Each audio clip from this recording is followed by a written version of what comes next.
malusot sila into the next round. Yes, because tatlo mapipili sa bawat grupo. Nasa group D tayo. Tayo ang Pilipinas naman, Gilas Pilipinas, pasok na.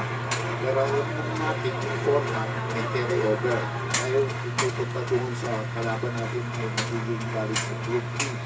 So carry over. At least kumakuha natin yung fourth victory natin. At least sama na 4-2 ang carry over. There's a sea of blue there. And obviously, ang narinig natin, matagal na sold out ito. Yata pinigyan ng pagkakataon makakuha ng ticket sa mga Pilipinas. Pero marami pa rin ito. Yung nakakatuwa doon, nakikita natin ang watawat ng Pilipinas, umawag ay white dyan sa Chinese Taipei. Panaka-naka, mangilan-ilan. Pero sigurado, pagdating sa paingayan, lalaban at lalaban ang ating mga kababayan. Mamaya konti, marami pang butas na sila. Bigla ka na kung bakit kita ka naman ibang mga shoot. Buti naman. Yung mga Pilipino, magaling gumawa ng paraan yan. Yan, taga-taga lang kung kapag kinakailangan. First quarter po, magbubukas natin sa atin ng Cobra Energy Drink. Simula na ang labanan ng tunay na lakas. Here we go.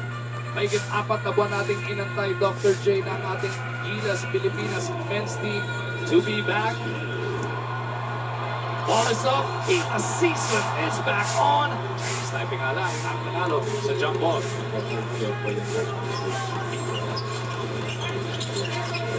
Quincy Davis, ang main man ng Chinese Taipei.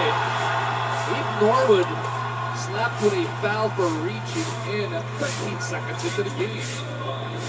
Medyo masyadong malalim yung nangyayari doon na pinagbigyan ni Dave na makalapit doon sa Yang Chinmin is at the line. Free throw out. It's happening to Chooks to go. Nag-iisang mga pambayan. ito parang mababahan natin, matagal na yata rin natin nakikita yan sa title. One of their better players.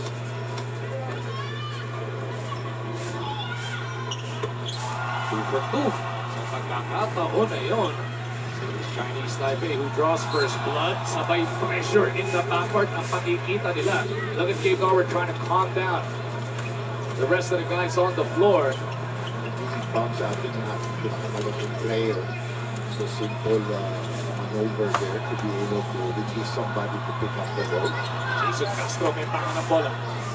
Trying to elude the defenders. Castro's pull-up comes up a bit short. Yang Chinmin with a rebound. Chinese Taipei on the attack. Double team ang sumaguba. Quincy Davis sliding in. Hesitates. Rebound para kay Flash. Built from the weak side galing kay Champion Aguilar. Yung agad nakasugod sa basket ng Quincy. Norwood off the handoff. Taking the spin. Flash pinag-isipan yung tres. Inilapit. Flash with a reverse. Gilas Pilipinas is on the board. So pag ano natin pinanood si Brad, galing mo talaga magtalon. Makikita ko ang 3-point shot.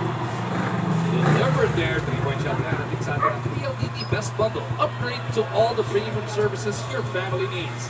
Subscribe now. Galing mo focus na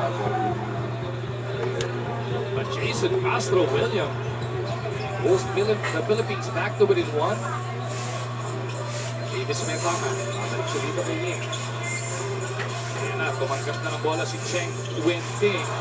Gives it up. The floater is good. Pero dito kay Chen Ying Chan.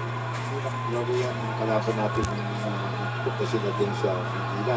So, ang natin makikita ulit yung player niya sa Lakers his first 2 points of the game. Flash. Foul here by Cheng. Good call by the Indonesian referee. Reached in on that swing through. So, tignan mo line up natin mag-go. Hindi tayo maliit. You're Flash, you're Aguilar. Dave Norwood playing the small forward at 6'6". And of course, Matthew Wright's about 6'3" at least. Williams has to do it. Flash backing up on Cheng. Wants to pick up that second foul. Flash off one leg. The looper does not drop. Rebound pass, Lexi Davis. Draws so much attention at the ball court. And lahat ng defensive players, nakakalusot sila nila. Be able to contest and possible offensive. Almost 2 minutes having gone by. Norwood, inbounds to Flash. 3-pointer on the way. Natapisan ni Davis yan. Taipei on the attack on the other end. Cheng. Oops. Right of travel. After we established already. Even go sila. Pasang-pasa ni Gabe. Norwood taking right back here. By Liu. Oh, nakita niya si Flash ang sumaguba sa kanya. Pinagtay mo na ang kanyang mga kape. Ako, nalibre ito sa kanto. Liu versus Davis Clinton. Yung problema sa ating dahil hindi bumababa lahat ng ating players sa transition, nagkakaroon ng offensive rebound. Right. Trying to break free. Back in November.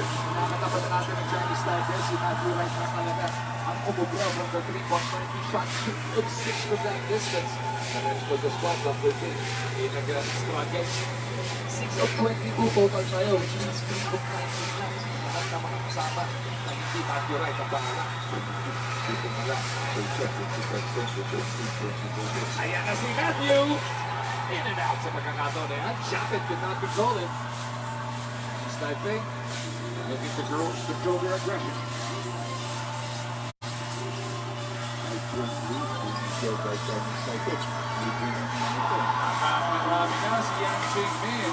7 points in the ballgame. And the last time we played them,